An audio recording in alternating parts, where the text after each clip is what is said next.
सरकार के 12 वर्षों के कार्यकाल के बारे में संक्षिप्त में आप सब लोगों से चर्चा करने का समय के साथ उन्होंने अपनी बात कही।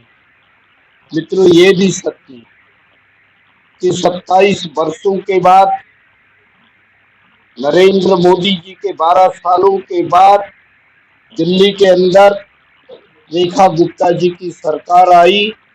उसके लिए मोदी जी का तो अभिनंदन करते हैं, लेकिन आप जैसे पत्रकार मित्रों का भी हम आभार जताते हैं।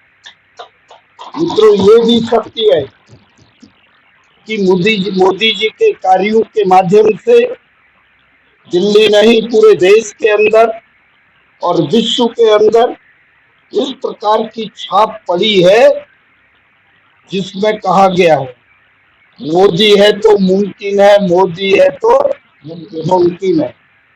ये सत्य हो चुका है।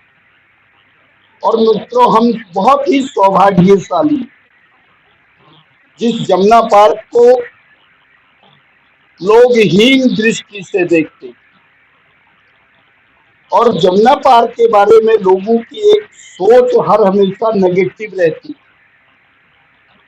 जमुना पार्क में क्या है? पूरी खाना, बूचड़ खाना, कूड़े का पहाड़, पागल खाना, इस प्रकार की लोगों की सोच थी। लेकिन यहाँ पे हमारे लोकप्रिय सांसद मनोज तिवारी के आने के बाद उसको तो हमने बदलने का काम किया, लेकिन आज विश्व पटल में हमारा ये उत्तरी पूर्वी लोकसभा का नाम भी अग्रणी पंक्ति में है। ये मैं कहना चाहता हूँ। मित्रों, मैं ये भी कहने से कतई नहीं हिचकिचाऊंगा। हमने देखा है दिल्ली की स्थिति। दिल्ली के अंदर कहीं विकास होता था तो जमुना पार्क को छोड़ दिया जाता था, जमुना पार्क से अन्य क्षेत्रों में विकास होता था। लेकिन आज आप देखेंगे मेरी सरकार आने के बाद, रेखा गुप्ता जी के मुख्यमंत्री बनने के बाद हमारे यहाँ की समस्याओं का जिस प्रकार से निपटारा किया जा रहा है, उसमें आपका योगदान तो महत्वपूर्ण है ही, क्योंकि आपके माध्यम से सब लोगों की आंखें खोलने का काम आप करते हैं। लेकिन दिल्ली के लोगों के विश्वास को जीतने के लिए दिल्ली के अंदर रेखा गुप्ता जी की सरकार आ रही है, जो इस प्रकार के कामों को कर रही है। ये भी सत्य है। हम जमुना पार्क के लोगों के साथ क्या होता, बड़े लंबे समय से मैंने देखा, हमको बजट नहीं मिलता, हमारे बजट को रोक दिया जाता, और बजट न होने के कारण जो डेवलपमेंट के काम होने थे वो काम नहीं हो पा रहे। लेकिन मैं आज गर्व के साथ कह रहा हूं कि मोदी जी के नेतृत्व में दिल्ली में रेखा गुप्ता की सरकार बनने के बाद आज बजट की कोई कमी नहीं है। काम आगे बढ़ते जा रहा है, निरंतर बढ़ेगा। मैं जिस विधानसभा से आता हूं, मैंने वहां की हालत को देखा, मैंने लोगों को देखा। जब मैं लोगों को देखता था, लोगों के चेहरे को भांपता था, तो मुझे लगता था हम कौन सी विधानसभाओं से चुनाव जीत करके दिल्ली के अंदर जा रहे हैं। लेकिन आज मैं गर्व के साथ कह रहा हूं कि मेरे प्रधानमंत्री ने उज्ज्वला योजना तो चलाई, मेरे मुख्यमंत्री ने दिल्ली के लोगों को साल के अंतर्गत 2 त्योहारों पे गैस के सिलेंडर तो उपलब्ध कराए। लेकिन आज दिल्ली की एक ऐसी विधानसभा मुस्तफाबाद है जहां पर पीएनजी की गैस की लाइन प्रत्येक घरों पर जा रही है। ये काम हमने किया। ये कब संभव हुआ? ये तब संभव हुआ कि हमारे पास ऐसा सांसद और ऐसी सरकार आई जिसकी वजह से आज हम ये काम करने में सफल हो रहे हैं और दिल्ली के अंदर लोगों के अंदर विश्वास जगाने में हम आगे बढ़ रहे हैं। हमें ऐसा कहना चाहिए। ये भी सत्य है मित्रों,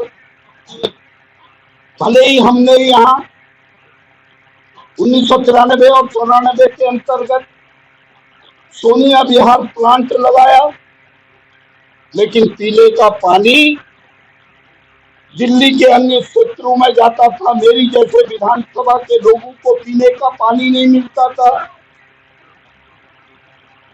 हमने 11 साल का वो समय बीते,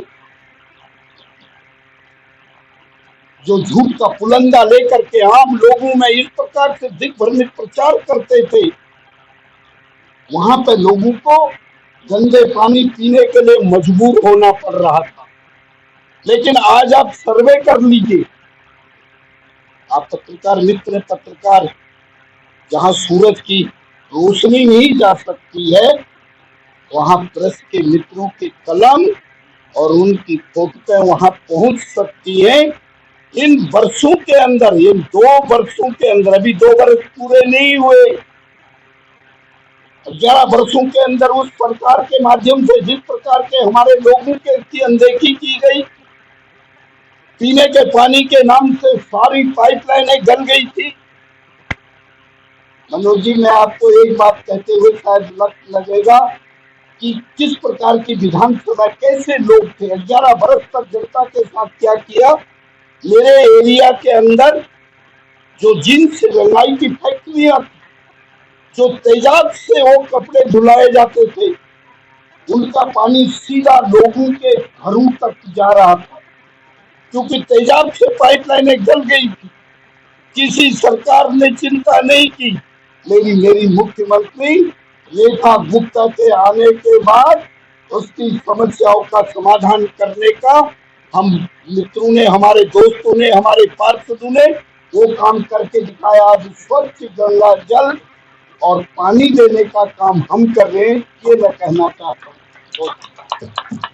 ये अभी 1 या 1.5 वर्ष के अंदर यदि आप देखें, लोग तो ढिढोरा पीते थे, हम कूड़े का पहाड़ हटा देंगे, कूड़े का पहाड़ हटा देंगे। मैं दिल्ली की जनता का आभार जताना चाहता हूँ। कूड़े के पहाड़ को तो वो नहीं हटा सके, दिल्ली के लोगों ने उनको हटा करके कूड़े के पहाड़ में डाल दिया। इसलिए दिल्ली के जनता का आभार प्रकट करना था।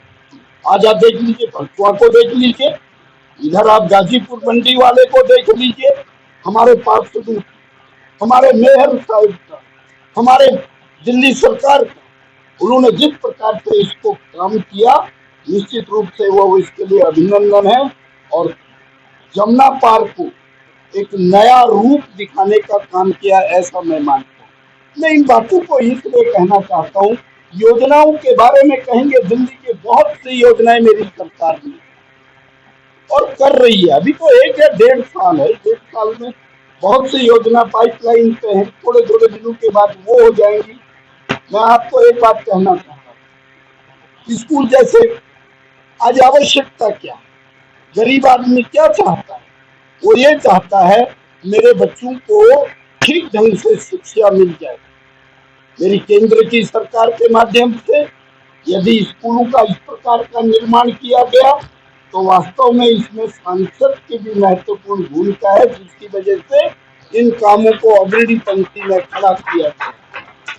मेरी दिल्ली की सरकार के माध्यम से मेरी विधानसभा में अभी आप में देखेंगे 2-3 स्कूल बनाने की हमारी योजना है। स्कूल के लिए जमीन हम अलॉटमेंट कर रहे, जिन जमीनों का अनऑथराइज्ड इंक्रोचमेंट है उनको भी हम हटाने का काम कर रहे हैं। हम लोग कंपटीशन कर रहे थे, तो आपका तो बहुत 14 साल करने, तो अभी 1.5 साल भी नहीं हुए। तो इसी तरह से अनेक कामों को किया जा रहा है। अभी आप देखेंगे, हम लोगों के सेवा पर विश्वास रखते हैं, जो हमने लोगों को कहा वो करने के लिए हम आगे बढ़ रहे हैं। इसलिए बढ़ रहे हैं क्योंकि सरकार हमारी है, बजट में हमको कोई दिक्कत नहीं है, जिसकी वजह से काम होने में कोई दिक्कत नहीं आ रही है। मैं मानता हूँ कि पिछले दिनों के अंदर बहुत सी ऐसी क्रांति वाली योजनाओं का हमने मोदी जी की सरकार की वजह से ये काम करने हम आगे बढ़ रहे हैं। लेकिन मित्रों, ये भी सत्य है, ये तो 12 वर्षों का कार्यकाल है, मोदी जी की सरकार का कार्यकाल है। उस कालखंड को आप देखेंगे तो अपने आप में एक अलग सा लगेगा, ऐसा मैं मानता हूं।